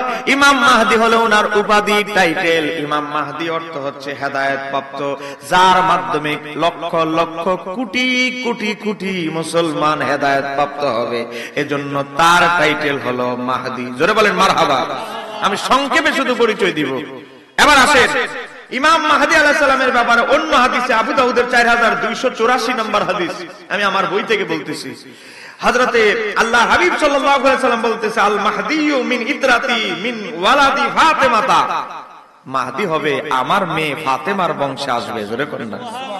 এটা আবু দাউদের 4284। এবার আসেন মাহদী উপাধি অর্থ হেদায়েত প্রাপ্ত। ইমাম মাহদী আলাইহিস সালামের মূল নাম মুহাম্মদ, তার পিতার নাম আব্দুল্লাহ। তিনি মা ফাতেমার বংশে আগমন করবেন। আমার বাবারা ভাইয়েরা, তার প্রথম আত্মপ্রকাশ হবে মক্কায়। জোরে করেন কোথায়? মক্কায়। জোরে বলেন কোথায়? আরে ভাই, যত বড় বুজুর্গ হন, বলা যায় না তো আমরা কোন জামানা, শেষ জামানায় আছি। কালেমা আমাদের মুখে আছে, বেশভূষারে নামাজি। কয়জন মানুষের ঈমান আছে? আমার বাবারা ভাইরা, আমার নবী বলতেছে ইমাম মাহদীরে যদি চিনতে না পারেন, গোটা জীবনের আমল, ইমাম মাহদীর পতাকায় যারা আসতে পারে নাই, পারবে না, তারা সব জাহান্নামী হবে। আমার বাবারা ভাইরা, এবার আসেন ইরাক এবং শাম দেশের যারা আবদাল, ওলি, তারা একমাত্র ইমাম মাহদিকে সবার আগে চিনতে পারবে। একটু জোরে করেন না সুবহানাল্লাহ। একটা কথা আছে না, রতনে রতন জোরে করেন না, রতনে রতন চিনে। এই জন্য ইমাম মাহদিকে আম পাবলিক সবাই চিনতে পারবে না, আগে ইমাম মাহদি আলাইহিস সালামকে সবার আগে চিনবে শাম। আমার বাবারা ভাইরা, কিতাবের মধ্যে এসেছে ইরাক এবং শাম মানে সিরিয়া। এই সিরিয়ার মানুষরা যখন ইমাম মাহদি বাইতুল্লাহ তাওয়াফ করতে থাকবে, তাওয়াফরত অবস্থায় এই কুতুব আবদাল আল্লাহর ওলিরা হযরত ইমাম মাহদিকে চিনে ফেলবে। একটু জোরে বলেন না সুবহানাল্লাহ। কাবা তাওয়াফ শেষ, বলবে আপনার হাতকে প্রসারিত করেন। পাবলিকের চোখে আপনি নিজেকে পরিচয় না দিলেও আমরা আপনাকে চিনে ফেলেছি, আপনার হাত প্রসারিত করেন। সর্বপ্রথম আল্লাহর ওলিরা ইমাম মাহদির হাতে বায়াত হবে। জোরে করেন না সুবহানাল্লাহ। আল্লাহর ওলিরা যদি ইমাম মাহদির হাতে বায়াত হয়, তাহলে ইমাম মাহদির মাকামটা কোথায়? এবার একটু চিন্তা করেন, এবার একটু চিন্তা করেন। সবার আগে আল্লাহর ওলিরা বায়াত হবে, সিলিন্ডার হবে ওনার কাছে। আমার বাবারা ভাইয়েরা, সময় কম। ইমাম মাহদি আলাইহিস সালামের যুগেই দাজ্জালের আগমন হবে, দুইজন ব্যক্তির আগমন হবে। ইমাম মাহদির সময় দুইজনের আগমন হবে, একজন ঈসা আলাইহিস সালাম আর একজন হলেন দাজ্জাল। এই দাজ্জাল আর ঈসা আলাইহিস সালাম আসবে, কিন্তু ইমাম মাহদি আলাইহিস সালামের শাসন অবস্থায় দাজ্জালকে শেষ করতে পারবে না। শেষ করবে হযরত ঈসা আলাইহিস সালাম। হযরত ইমাম মাহদি আলাইহিস সালাম, কিতাবের মধ্যে এসেছে তার বয়স 40 বছর যখন হবে তখন মানুষ তার হাতে বায়াত হবে।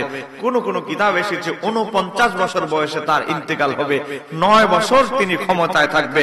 উনার ক্ষমতায় 7ম বছরে ঈসা আলাইহিস সালাম আসমান থেকে, 4র্থ আসমান থেকে নাজিল হবে, অবতীর্ণ হবে। জোরে করেন না সুবহানাল্লাহ।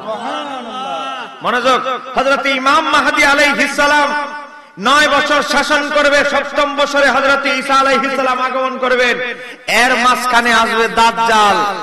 উনার জিন্দেগি থাকা, উনি জীবিত থাকা অবস্থায় দাজ্জাল আসবে। এরপরে আসবে হযরত ঈসা আলাইহিস সালাম। আমার বাবারা ভাইরা, এই দাজ্জালের ফিতনার ব্যাপারে আমার নবী নয়, শুধু সমস্ত নবীরা দাজ্জালের ফিতনার ব্যাপারে সতর্ক করেছেন। কেন জানেন? কারণ দাজ্জাল এমন একটা ফিতনা, যেই ফিতনায় মানুষ ঈমান রক্ষা করা মুসিবত জটিল হয়ে যাবে। কেন হুজুর? দাজ্জালের ব্যাপারে আমার নবী সহ সমস্ত আম্বিয়ায়ে কেরাম এই দাজ্জালের ফিতনার ব্যাপারে বলে গেছে। সহিহ বুখারী 7131 নম্বর হাদিসে এসেছে, ঈমানদাররা সারা সহজে কেউ দাজ্জালকে চিনতে পারবে না। আমার বাবারা ভাইরা, যারা ঈমানদার দাজ্জালকে দেখা মাত্রই তারা চিনে ফেলবে, কারণ তার কপালের মধ্যে কাফারা, সে যে কাফের লেখা থাকবে। শুধু ঈমানদাররাই তার দাজ্জালের কপাল দেখলে চিনতে পারবে। একটু জোরে করেন না সুবহানাল্লাহ। তাহলে ঈমানদারদের চোখের পাওয়ার আর সাধারণ মানুষের, আল্লাহ ওয়ালা যারা আল্লাহর ওলি বুজুর্গ ঈমানদার, তাদের চোখের দৃষ্টি আর সবার চোখের দৃষ্টি কিন্তু একরকম নয়। এই কথা বলেন ঠিক কিনা? এজন্য বহু লোক দাজ্জালকে চিনতে পারবে না। আমার বাবারা ভাইরা, এখন বলতে পারেন হুজুর দাজ্জালের ফিতনাটা কঠিন কেন? দাজ্জাল কি করবে যে সে তার ফিতনাটা এত ভয়ঙ্কর? আমার বাবারা ভাইরা, দাজ্জাল এমন মিথ্যাবাদী, এমন দাজ্জাল হবে। দাজ্জাল যখন পৃথিবীতে আসবে, দাজ্জাল পৃথিবীতে আসার 3 বছর আগে পৃথিবীতে কি দেখা যাবে? দুর্ভিক্ষ দেখা যাবে, কোন ফল ফসল আদি হবে না। আমার বাবার ভাইরা, আকাশ থেকে বৃষ্টি বর্ষিত হবে না। দাজ্জাল যখন প্রকাশিত হবে, এই দাজ্জাল প্রকাশ হওয়ার পরে দাজ্জালে বলবো আমি আকাশ থেকে বৃষ্টি নিয়ে আসবো, কিন্তু শর্ত হচ্ছে আমারে খোদা মানতে হবে। সত্যি আকাশ থেকে সে বৃষ্টি নিয়ে আসবে। দাজ্জাল বলবে আমি খোদা, দেখো আমি মরা মানুষ জিন্দা করতে পারি, তোমার বাবার কবরটা হোক, দেখো তোমার বাপের জিন্দা করতেছি। দাজ্জালের সাথে একটা জান্নাত থাকবে, একটা জাহান্নাম থাকবে, এটার ব্যাখ্যা আছে। আমার বাবারা ভাইরা বলবে আমার যারা অনুসারী হবে, দেখ তোদেরকে সুখে শান্তিতে জান্নাতে ঢুকাই দিচ্ছে। আমার যারা বিরোধিতা করবে, তো আমার জাহান্নামের মধ্যে তোদেরকে ঢুকাই দিচ্ছে। আমার বাবারা ভাইরা, এই ধরনের ফিতনা দাজ্জাল করবে, এই ধরনের কঠিন পরীক্ষা ঈমানদারদেরকে দাজ্জাল করবে। ওই অবস্থায় ঈমানদারদের মজবুত থাকবে না। তারা সারা দাজ্জালের ফিতনা থেকে রেহাই পাওয়া কি ছোটখাটো ব্যাপার? ছোটখাটো ব্যাপার। এজন্য আমার নবী বলেছেন সাহাবীদেরকে, হে সাহাবীরা, তোমরাও যদি দাজ্জালের ফিতনা মোকাবেলা করার সময় থাকতা, তোমাদের বহু সাহাবীদের ঈমান লড়ড় হয়ে যেত। এমন একটা কঠিন ফিতনা সামনে আসতেছে। আমার বাবারা ভাইরা, শায়েস্তাগঞ্জের ভাইরা, আমার ওয়াজ কিন্তু শেষ। আমি শুধু বিদায় নেওয়ার জন্য কথাগুলো বলছি। দেখেন, এই দাজ্জালের ফিতনা এমন ভয়ঙ্কর ফিতনা, আজকে দাজ্জালকে ইহুদিরা বলে, তাদের ভাষায় বলবে মসিহ, বলে তাদের ভাষায় কি মসিহ, তাদের ভাষায় হলো দাজ্জাল মানে হলো, আমরা যারা বলি দাজ্জাল, এই ইহুদিরা বলে হইলো মসিহ, আমাদের ত্রাণকর্তা। অলরেডি এই ইহুদিরা দাজ্জালকে বরণ করার জন্য আজকে তারা গরু কিনেছে, লাল গরু, তা আবার সারা পৃথিবী তন্ন তন্ন করে খুঁজে লাল, এমন লাল গরু যার একটা পশমও কি হতে পারবে না, ভিন্ন কালারের হতে পারবে না। অনেক গরু আছে পুরাটা শরীর লাল, ফাঁসা দিয়ে আবার একটু কালা, কথা কর না ঠিক কিনা? অনেক গরু আছে পুরাটা শরীরের পশম হলো সাদা, ফাঁসার দিক দিয়ে একটু কালা। কিন্তু এই ইহুদিরা আল্লাহর নবী ১৫০০ বছর আগে বলে গেছে যে এ দাজ্জালের প্রথম অনুসারী হবে ৭০,০০০ ইহুদি। তা আমার নবী বলতেছে এই ইহুদিরা দাজ্জালকে মসিহ হিসাবে বরণ করার জন্য এই ইহুদিরা কি করবে জানো? ইহুদিরা লাল একটা গরু তারা বলি দিবে, এমন লাল গরু যার একটা পশম ভিন্ন কালারের নয়, তাদের লাল গরুটার পুরাটা পশম, পুরাটা দেহের পশম, একটা পশম ভিন্ন কালারের হতে পারবে না। এই ইহুদিরা গোটা পৃথিবীটা তন্ন তন্ন তন্ন করে খোঁজা শুরু করলো। বড় বড় যত ফার্ম আছে গরুর সব খুঁজতে খুঁজতে যায় এরা আমেরিকা থেকে গরু আমদানি করলো। আমেরিকায় গিয়ে তারা পাইলে এমন এক লাল গরু, গুগলের মধ্যে ইউটিউবে ছবি আছে গরুটার, এই গরুটার ছবিও ইউটিউবে ছাড়া হয়েছে। এই গরুটা ইহুদিরা আনলো, বলে এই গরুটাই আমরা বলি দিব দাজ্জালকে বরণ করার জন্য। আজকে তারা বাইতুল মুকাদ্দাসে, আজকে থার্ড টেম্পল, আজকে তৃতীয় মন্দির বানানোর জন্য অলরেডি পুরোহিতদেরকে, তাদের ধর্মযাজকদেরকে নতুন পোশাক দেওয়া শুরু করেছে। অলরেডি তারা তৃতীয় মন্দির বানানোর জন্য সব পরিকল্পনা করে ফেলেছে, অলরেডি গরু সংগ্রহ করে ফেলেছে দাজ্জালকে বরণ করার জন্য। আমরা ইহুদিদেরকে একটা কথাই বলতে চাই, তোমরা তোমার বাবা দাজ্জালের অপেক্ষা করছো, আমরাও আমাদেরকে যিনি হেদায়েতের রাস্তা দেখাবে, আমরাও ইমাম মাহদী আলাইহিস সালামকে বরণ করার জন্য প্রস্তুত আছি। চিৎকার দিয়ে বলতে হবে ঠিক কিনা? আজকে আপনি ভূমিকম্প চলে, ভূমিকম্পের সময় ঘুমাচ্ছেন, ফজরের নামাজ কাজা, সব কাজা, আর আল্লাহ গজব দিবে না, ভূমিকম্প দিবে না। আমি যে কথাগুলো একটু আগে বললাম, সব ছোট যত আলামত আছে, ছোট ছোট আলামত সব প্রকাশিত হয়ে গেছে, শুধু 11টা বড় আলামত বাকি আছে। 11টা বড় আলামতের 1 নাম্বার হচ্ছে ইমাম মাহদীর আগমন, 2 নাম্বার হচ্ছে দাজ্জালের আগমন। এই দাজ্জাল আসবে কি জানেন? তার একটা চোখ থাকবে কানা, এই কানা চোখটা হচ্ছে আঙ্গুল ফর্ম, মাঝে মাঝে ফুচ্চা গেলে ফসন ধরে গেলে, একটু বেশি ফেঁকে গেলে দেখবেন নরম, চামড়াটা নরম হয়ে যায়, কথা কনা ঠিক কিনা? দাজ্জালের একটা চোখ, যে চোখটা কানা থাকবে এটা ওই ফুলে থাকবে, আঙ্গুল ফলের আঙ্গুল ফল ফেঁকে গেলে, বেশি ইয়া হয়ে গেলে যেরকম নরম, এরকম থাকবে। আমার বাবারা ভাইরা, ইমানদাররা তার কপালের দেখলেই বুঝবে হে দাজ্জাল। হ্যাঁ, যত ওয়াজি করুক, যত অলৌকিক কিছু দেখাক, জাদু দিয়েও তো অলৌকিক দেখে, যত কিছুই দেখাক, হ্যাঁ তার অলৌকিক দেখলে তারা খোদা মানবে, সুযোগ নাই। কারণ আমার নবী ১৫০০ বছর আগে দাজ্জাল যে এইগুলো করবে, এগুলোও বলে গেছে। একটু জোরে বলতে হবে। আপনারা কি বিরক্ত হচ্ছে? আমি কি আর ১০-১২ মিনিট সামনে যাব? আমার বাবারা ভাইরা আবার আসেন, দাজ্জাল ইমাম মাহদী আলাইহিস সালামের সময়ই থাকবে। আমার বাবারা ভাইরা, দাজ্জাল পৃথিবীতে থাকবে কতদিন জানেন? মাত্র ৪০ দিন। বলবে ওরে বাবা রে হুজুর, হুদা ৪০ দিন থাকবে দুনিয়াটা উলট পালট করে ফেলবে? ৪০ দিন থাকবে বেচারা। এই ৪০ দিনে তার প্রথম দিন, তার ৪০ দিনের মধ্যে পৃথিবীতে থাকার যে প্রথম দিন হবে ১ বছরের সমান, তার প্রথম দিনটা হবে ১ বছরের সমান। তার ক্ষমতার দ্বিতীয় বছর দাজ্জাল পৃথিবীতে আত্মপ্রকাশের দ্বিতীয় দিনটা হবে ১ মাসের সমান, তৃতীয় দিনটা হবে ১ সপ্তাহের সমান, এভাবে বাকি দিনগুলো সমান সমান হবে। আমার বাবারা ভাইরা, দাজ্জাল মক্কা মদিনা ছাড়া গোটা পৃথিবীটা আপনার শায়েস্তাগঞ্জ বাদ যাবে না, গোটা পৃথিবীতে সে ভ্রমণ করবে ৪০ দিনের মধ্যে। আপনার হবিগঞ্জ বাদ যাবে না, ঘুমায় থাকলে হবে না। আমার বাবারা ভাইরা, আমরা হয়তো না দেখলেও আমাদের ছেলে নাতিপুতিরা দেখার সম্ভাবনা খুবই বেশি। এজন্য আমি আলোচনাগুলো আপনাদেরকে এলাকায় রেখে গেলাম, হয়তো এটা স্মৃতি থাকতে পারে। আমার বাবারা ভাইরা, এরপরে ঈসা আলাইহিস সালাম পৃথিবীতে আসবেন আকাশ থেকে। হযরত ঈসা আলাইহিস সালাম পৃথিবীতে আসবে, এত কোনো সন্দেহ আছে? আজকে খ্রিস্টানরা বলেন, ইহুদিরা বলেন, যতই সন্দেহ করুক, কিন্তু আমরা কোনো সন্দেহ করি না, কারণ আমার আল্লাহ সূরা নিসার 157 নম্বর আয়াতে বলেছে জিবরাইল আকাশে তুলে নিয়েছে ঈসা আলাইহিস সালামকে। আমরা কোরআন বিশ্বাস করি, আমরা আমার নবীর কথা বিশ্বাস করি। ঈসা আলাইহিস সালাম পৃথিবীতে যখন আসবে কি হবে জানেন? ঈসা আলাইহিস সালাম প্রথমে ইমাম মাহদির সাথে নামাজ পড়ে এই খালি পায়ে স্যান্ডেলে রওনা দিবেন আমার নবীজির রওজার দিকে। কিতাবের নাম মুস্তাদরাক আলা সহিহাইন, সেই কিতাবের মধ্যে এসেছে আমার নবীর তাজিমের সম্মানে ঈসা আলাইহিস সালাম স্যান্ডেল খুলে জুতা খুলে আমার নবীর সম্মানে আমার নবীর রওজা মুবারকের সামনে যাবেন। লক্ষ লক্ষ লক্ষ মুসলমানের সামনে আমার নবীর রওজা মুবারকের সামনে গিয়ে ঈসা আলাইহিস সালাম আমার নবীকে সালাতু সালাম দিবে। আর আমার নবী রওজা মুবারক থেকে বজ্রকণ্ঠে জোরে আওয়াজে হাজার হাজার লক্ষ লক্ষ মানুষের উপস্থিতিতে আমার নবী উচ্চ আওয়াজে সালামের জবাব দিবেন। চিৎকার দিয়ে বলা যাবে কি সুবহানাল্লাহ। এ আমার বাবারা ভাইরা, আমার নবী কি হায়াতুন নবী না মরা নবী? হায়াতুন নবী। জিন্দা নবী না মরা নবী? তাহলে ঈসা আলাইহিস সালামের আকীদা আমার নবী জিন্দা, কিন্তু এমন ডাকনেওয়ালা লোক আছে, এমন সালাম দেনেওয়ালা লোক আছে যারা সালাম দিলে আমার নবী রওজা মুবারক থেকে আওয়াজ দিয়ে জবাব দেয়। কথা কন না ঠিক কি না? আমার বাবারা ভাইরা, হযরত ঈসা আলাইহিস সালাম দাজ্জালকে শেষ করবে। মনোযোগ, এই যে দাজ্জাল রে বরণ করার জন্য ইহুদিরা পাগল হয়ে গেছে। এই দাজ্জালের প্রথম অনুসারী হবে, মনে রাখবেন ইহুদিরা।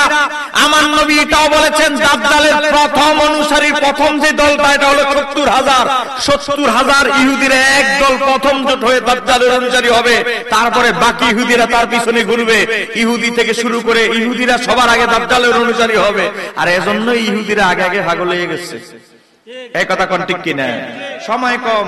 এই হযরত ঈসা আলাইহিস সালাম দাজ্জালকে শেষ করবে। দাজ্জালকে মারার পরে আবার আরেকটা প্রাণী আসবে, নাম হলো ইয়াজুজ মাজুজ। বাবা, ইয়াজুজ মাজুজ হলো দ্বিতীয় আরেক দাজ্জাল। এই ইয়াজুজ মাজুজ তারা পৃথিবীর যে সূর্য যে অস্তমিত যায় ওই এলাকায় বর্ডারে আছে। যুলকারনাইন আলাইহিস সালাম এমন একটা দেয়াল তৈরি করে দিয়েছেন, তারা এই ইয়াজুজ মাজুজ প্রাণীরা তাদের জিহ্বা এত লম্বা, তারা এত বিকট আকৃতির। কিতাবের মধ্যে এসেছে তাদের যে শরীরের পশম 120 গজ হবে, শুধু তাদের শরীরের পশম গুলো। বুঝেন কত বড় দেহ, দানবের মতো বিশাল দেহ আকৃতির লোক তারা। তারা এই হযরত যুলকারনাইন আলাইহিস সালাম আমার নবীর উসিলা দিয়ে দেয়াল তৈরি করে দিলেন। এই ইয়াজুজ মাজুজ প্রাণী দিনের বেলা দেখে না, রাতের বেলা দেখে। তো রাতের বেলা তারা দেয়াল চুষতে থাকে, এখনো চুষতেছে, এখন রাত্রে তো চুষতেছে। তারা এভাবে চুষতে থাকে, চুষতে চুষতে অর্ধেকটা দেয়াল চুষা শেষ। এরা দিনের বেলা হইলে তার দেখে না, বলে আগামীকাল বাকিটা শেষ করব। আবার আগামীকাল এসে দেখে পুরো আবার পরিপূর্ণ হয়ে গেছে, আবার চুষতে থাকে, বলে এখন তো দিন হয়ে গেছে, কালকে বাকিটা শেষ করব। এভাবে তারা চুষতে চুষতে আছে। কিয়ামতের আগে, এই যে কিয়ামতের ফিতনার যুগ চলে এসেছে, কিয়ামতের আগে ঈসা আলাইহিস সালাম যখন পৃথিবীতে থাকবেন তখন তারা বলবে দিন হোক আর সামনে রাত হোক, আর দেয়াল বাকি রাখতাম না, আজকে পুরাটা শেষ করেই যাবো। তারা তখন দেয়ালটা শেষ করে টপকে উঠে যাবে। আমার বাবারা ভাইরা, এই ইয়াজুজ মাজুজ যখন পৃথিবীতে আত্মপ্রকাশ হবে, দেয়াল টপকায় চলে আসবে, পৃথিবীর মধ্যে ঢুকে যাবে, তখন আমার আল্লাহ ঈসা আলাইহিস সালামকে বলবে, হে আমার নবী ঈসা, যত ঈমানদার আছে, আমার হাবিবের যত উম্মত আছে, তাদেরকে তুমি নির্দেশ দাও তারা যেন পাহাড়ে চলে যায়। ইয়াজুজ মাজুজের ভয়ে ঈমানদাররা সবাই পাহাড়ে চলে যাবে। মুনাফিক বাটপার বেঈমানরা ঈসা আলাইহিস সালামের কথা বিশ্বাস করবে না। আর কিসের প্রাণী আসবে? যখন ঈমানদাররা চলে যাবে, ইয়াজুজ মাজুজ হঠাৎ করে এমন ভাবে আক্রমণ করবে, এরা সংখ্যায় এত বেশি হবে, কিতাবের মধ্যে তাফসীর ইবনে কাসির এসেছে, এরা সংখ্যায় এত বেশি হবে, তারা এত বেশি খাবার খায়, এত বেশি দানবের মতো তারা অত্যাচারী হয়। পৃথিবীতে যে আটলান্টিক মহাসাগর, প্রশান্ত মহাসাগর, কিসের ভারত মহাসাগর, সাগরের যে পানি আছে, তিনটা দল আসবে ইয়াজুজ মাজুজের। প্রথম যে দলটা আসবে সাগরের সব পানি সহ ফসলাদি, গরু ছাগল মানুষ যা আছে এগুলো তো খাইবো, পানির বিভাষা সমুদ্রের সব পানি খেয়ে ফেলবে। দ্বিতীয় আরেকটা দল আসবে, আয়সা দেখবে পৃথিবীতে খাবার বলতে কিছু নাই, সব শেষ, শুধু সমুদ্রে কাদা পানি গুলো আছে, এরা কাদারিও হয়ে ফেলবে। তৃতীয় আরেকটা দল আসবে ইয়াজুজ মাজুজের, আয়সা দেখবে কিচ্ছু নাই, পানিরই পর্যন্ত নাই, কাদারই পর্যন্ত নাই, জমিন শেষ করে ফেলছে আগের দল লোকেরা। আমার বাবারা ভাইরা, এত বিশাল বড় প্রাণী, আল্লাহর দরবারে হযরত ঈসা আলাইহিস সালাম আবার হাত তুলবেন, বলবেন আল্লাহ তোমার হাবিবের উসিলায়, তোমার হাবিবের উসিলায় এই ইয়াজুজ মাজুজ থেকে আমাদেরকে রক্ষা করো। হে আমার বাবারা ভাইরা, ঈসা আলাইহিস সালাম যদি আমার নবীর উসিলা দিতে পারে, আমরা নবীর উসিলা দিলে কোনো অসুবিধা আছে? হ্যাঁ, শায়েস্তাগঞ্জের ভাইরা, কোনো অসুবিধা আছে? গভীর মনোযোগ। হযরতে ঈসা আলাইহিস সালাম আল্লাহর দরবারে বলবেন, আল্লাহ তুমি এই এত বড় বিকট এমন বড় বড় প্রাণী ইয়াজুজ মাজুজ তাদের সাথে যুদ্ধ করার মতো ক্ষমতা আমার নাই, তুমি তাদেরকে তুমি শেষ করে দাও, ধ্বংস করো, তুমি কিভাবে করবা এটা তুমি জানো। তখন আমার আল্লাহ ইয়াজুজ মাজুজের ঘাড়ের দিকে এক প্রকার গোটার মতো সৃষ্টি করবেন। এটা একটা সোয়াচ রোগ, একজন থেকে আরেকজন, একজন থেকে আরেকজন রোগ এমন হবে শরীরের মধ্যে পছন্দ ধরে যাবে। তখন ইয়াজুজ মাজুজ পৃথিবীতে যা আছে একজনের থেকে আরেকজনের রোগ ছড়ায়া সব মরে শেষ হয়ে যাবে। আরে মরছে তো মরছে, তাও আবার ঝামেলা শেষ নাই, গোটা পৃথিবীটা টাল হয়ে যাবে, দুর্গন্ধে দুর্গন্ধে পৃথিবীতে বসবাস করার উপযোগী হবে না। আমার বাবারা ভাইরা, শায়েস্তাগঞ্জ ইয়াজুজ মাজুজ আসবে, চিন্তা করিয়েন না। আমার বাবারা ভাইরা, পৃথিবীটা দুর্গন্ধে ভরে যাবে। ঈসা আলাইহিস সালাম আল্লাহকে বলবে, ওগো আমার আল্লাহ, এখন ইয়াজুজ মাজুজ ধ্বংস করছো ঠিক আছে, এদের দুর্গন্ধে এরা এমন ভাবে গোটা দুনিয়াটা ভরে গেছে, এদের লাশে গোটা দুনিয়াটা ভরে গেছে, পৃথিবী বসবাসযোগ্য অবস্থায় নাই। আল্লাহ এদেরকে সরানোর মতো আমরা মানুষের শক্তি দিয়ে এদেরকে সরাইতে পারবো না। আল্লাহ ইমানদারেরা তারা সরাইতে পারবে না, তুমি একটা ব্যবস্থা করো। আমার আল্লাহ বৃষ্টি দান করবেন, হঠাৎ এমন রহমতের বৃষ্টি দান করবেন, এই বৃষ্টির মাধ্যমে বিশাল বড় এক বড় বড় পাখি আসবে, তারা টেনে হেসে ইয়াজুজ মাজুজকে সব সমুদ্রে ফেলে দিবে, তাদের পচা গলা যত কিছু আছে সব বৃষ্টিতে সমুদ্রে চলে যাবে। একটু জোরে বলা যাবে কি সুবহানাল্লাহ? রাগ করতেছেন আপনারা? এবার আসেন, ইয়াজুজ মাজুজের ফিতনা শেষ, ইয়াজুজ মাজুজের ফিতনা শেষ। গভীর মনোযোগ। এবার আমার নবী বলতেছে, ইয়াজুজ মাজুজ যখন শেষ হবে তারপরে তিনটা বড় ধরনের ভূমিধস হবে। এই ভূমিধস আমার নবী বলতেছে, আমার বাবারা সহিহ মুসলিমের 2901 নম্বর হাদিস, আমার নবী বলতেছে এই ভূমিধসের মধ্যে একটা ভূমিধস পূর্ব দিকে হবে, একটা পশ্চিম দিকে হবে, আর একটা আরো পূর্ব দিকে হবে। এমন ভূমিধস বিশাল বড় একটা দেশের মতো বিশাল বড় এরিয়া নিয়ে মাটির নিচে ঢেবে যাবে, এটাকে বলে ভূমিধস। আমার নবী কোন দেশে কোন এরিয়ায় ভূমিধস হবে এটাও আমার নবী বলে গেছেন। তা আমার নবী গায়েব জানে কি জানে না? জোরে বলতে হবে, জানে কি জানে না? এটা হলো ঈসা আলাইহিস সালামের পরবর্তীতে। দেখেন এরপরে দেখেন এই ভূমিধসের পরে মানুষের ঈমান, ঈসা আলাইহিস সালাম চলে যাবে, ইন্তেকাল হবে, হযরত ঈসা আলাইহিস সালাম মারা যাবে। ঈসা হযরত ইমাম মাহদী আলাইহিস সালাম তো ঈসা আলাইহিস সালামের আগে মারা যাবে। ঈসা আলাইহিস সালাম হযরত ইমাম মাহদীর জানাজা পড়বে। আজকে যেই বাইতুল মুকাদ্দাস নিয়ে আমার নবী ভবিষ্যৎবাণী করেছে, যেই বাইতুল মুকাদ্দাস নিয়ে যারা ইহুদিরা পাগল হয়ে গেছে, এই বাইতুল মুকাদ্দাসের নেতৃত্বে থাকবে ইমাম মাহদী, এবং ইমাম মাহদী আলাইহিস সালামের জানাজা হবে বাইতুল মুকাদ্দাসের চত্বরে। জানাজা পড়াবেন হযরত ঈসা আলাইহিস সালাম, এবং বাইতুল মুকাদ্দাসের পাশে ইমাম মাহদী আলাইহিস সালামের মাজার হবে। চিৎকার দিয়ে বলা যাবে কি সুবহানাল্লাহ? হযরত ঈসা আলাইহিস সালাম যখন ইন্তেকাল হবে, শেষ করে আর কথাটা শেষ করি, ঈসা আলাইহিস সালামের যখন ইন্তেকাল হবে, ঈসা আলাইহিস সালামের জানাজা হবে মসজিদে নববীতে, আমার নবীর মসজিদে, আর আমার নবীর রওজার পাশে ঈসা আলাইহিস সালামকে দাফন করা হবে। সুবহানাল্লাহ। জোরে বলতে হবে সুবহানাল্লাহ।